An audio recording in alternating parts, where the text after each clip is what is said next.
Assalamualaikum warahmatullahi wabarakatuh. Anak-anak yang Ibu banggakan, bagaimana kabarnya? Baik-baik saja bukan? Semoga kalian dalam keadaan baik, sehat, untuk bisa beraktivitas melakukan tugas utamanya, yaitu belajar. Anak-anak, walaupun kita tidak bisa bertatap muka secara langsung, Ibu harap ini tidak mengurangi semangat kalian untuk belajar dari rumah.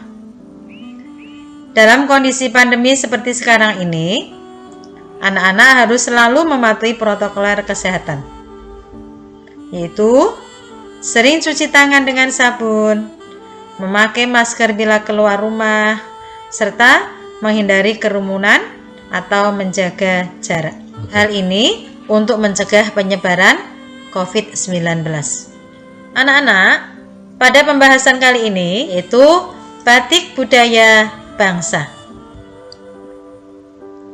Tujuan dari pembelajaran kali ini adalah dapat memahami dan mengidentifikasi batik.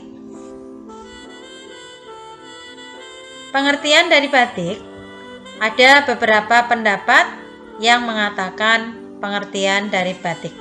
Yang pertama, pengertian batik menurut Kusnin Asa, batik terdiri atas dua kata yang tergabung menjadi satu, yaitu ba berarti bahan dan tik berarti titik. Bila digabung menjadi bahan dan titik yang disingkat batik. Kedua, batik menurut Hamsuri adalah lukisan atau gambar pada mori yang dibuat dengan menggunakan alat bernama canting. 3. Batik menurut Santo Sadullah, batik adalah sehelai kain yang dibuat secara tradisional dan terutama juga digunakan dalam matra tradisional, memiliki beragam corak hias dan pola tertentu yang pembuatannya menggunakan teknik celup rintang dengan lilin batik sebagai bahan perintang warna. Jadi, secara umum pengertian batik adalah batik tulis adalah seni melukis yang dilakukan di atas kain dengan menggunakan lilin atau malam sebagai pelindung atau perintang. Upaya melestarikan batik. Upaya yang dilakukan pemerintah adalah menyelenggarakan Pekan Batik Nusantara dari tanggal 4 sampai dengan 9 Oktober setiap tahunnya. Memasukkan batik sebagai mata pelajaran muatan lokal di sekolah dengan mengeluarkan peraturan wali kota atau Perwal nomor 422/253 tahun 2016 dan menyiapkan segala perangkat pembelajarannya.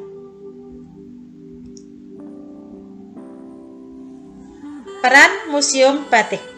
Peran Museum Batik dalam rangka ikut melestarikan batik. Museum Batik di Pekalongan merupakan museum swasta yang didirikan Yayasan Kadin Indonesia dan diresmikan oleh Bapak Presiden Republik Indonesia Susilo Bambang Yudhoyono pada tanggal 12 Juli 2006. Dengan adanya Museum Batik di Pekalongan, bisa melestarikan serta bisa mengenalkan jenis batik karena banyak aneka jenis batik yang dimuseumkan dari zaman dulu sampai sekarang. Dukungan UNESCO dalam melestarikan batik.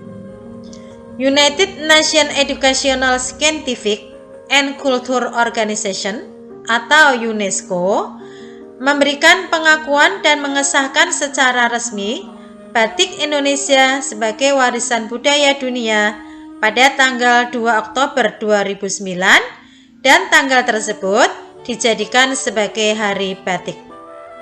Saya Ahmad Afdan Arslan Sunet, Wali Kota Pekalongan terpilih. Saya alumni SMP Islam.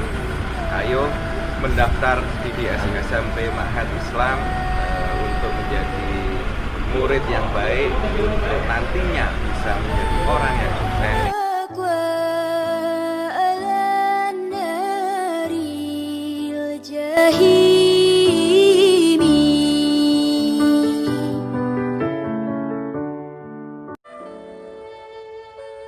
Jenis-jenis batik.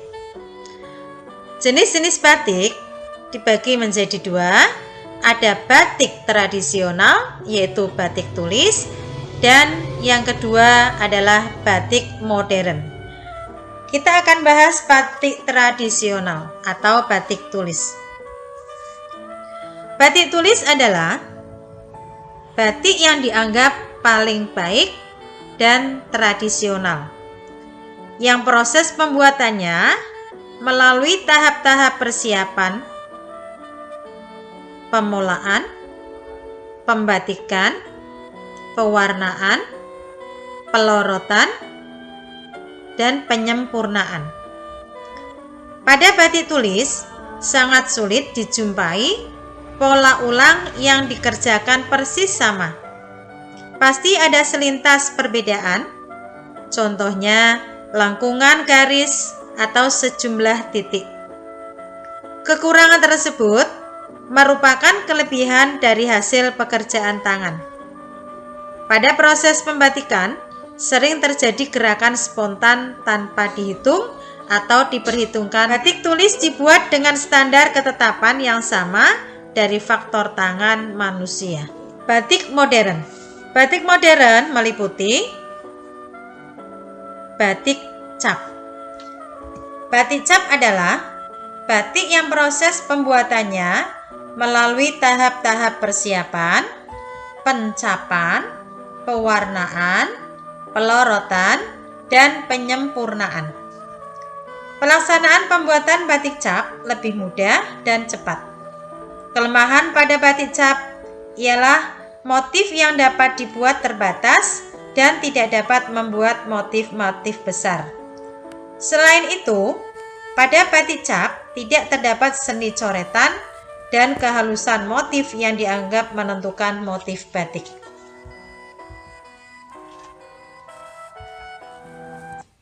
Dua, batik monokromatik. Ditinjau dari segi bahasa, monokromatik berasal dari kata mono dan krom. Mono artinya satu atau tunggal, sedangkan krom artinya warna. Monokromatik berarti memiliki satu warna atau warna tunggal. Oleh karena itu, batik monokromatik hanya mempunyai satu jenis warna. Batik kelengan dan batik putihan termasuk jenis batik monokromatik. Batik monokromatik menggunakan dua atau lebih warna yang sejenis, misalnya biru dan biru tua, hijau muda dan hijau tua, merah muda dan merah tua.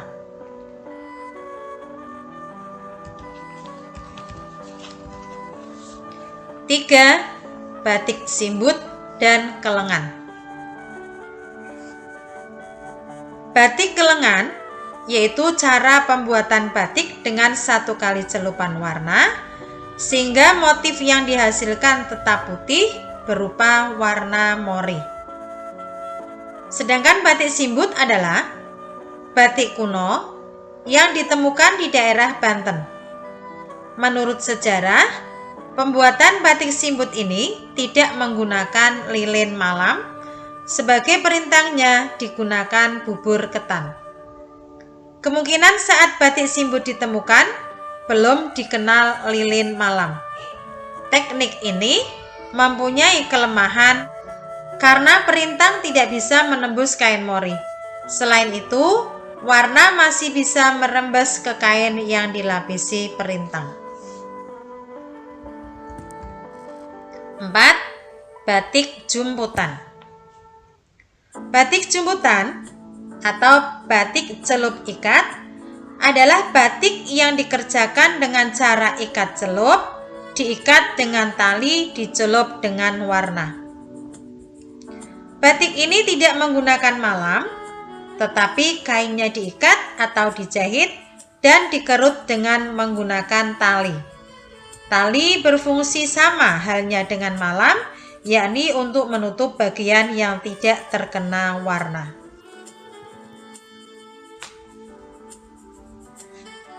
Yang kelima adalah batik Formica. Batik Formica adalah salah satu contoh batik modern lainnya yang pembuatannya dengan cara menempelkan warna pada kain. Hasil motif batik Formica adalah motif abstrak. Demikian pembahasan batik kali ini. Semoga kalian bisa memahaminya dan bisa mengerjakan tugas dengan baik. Terima kasih. Wassalamualaikum warahmatullahi wabarakatuh.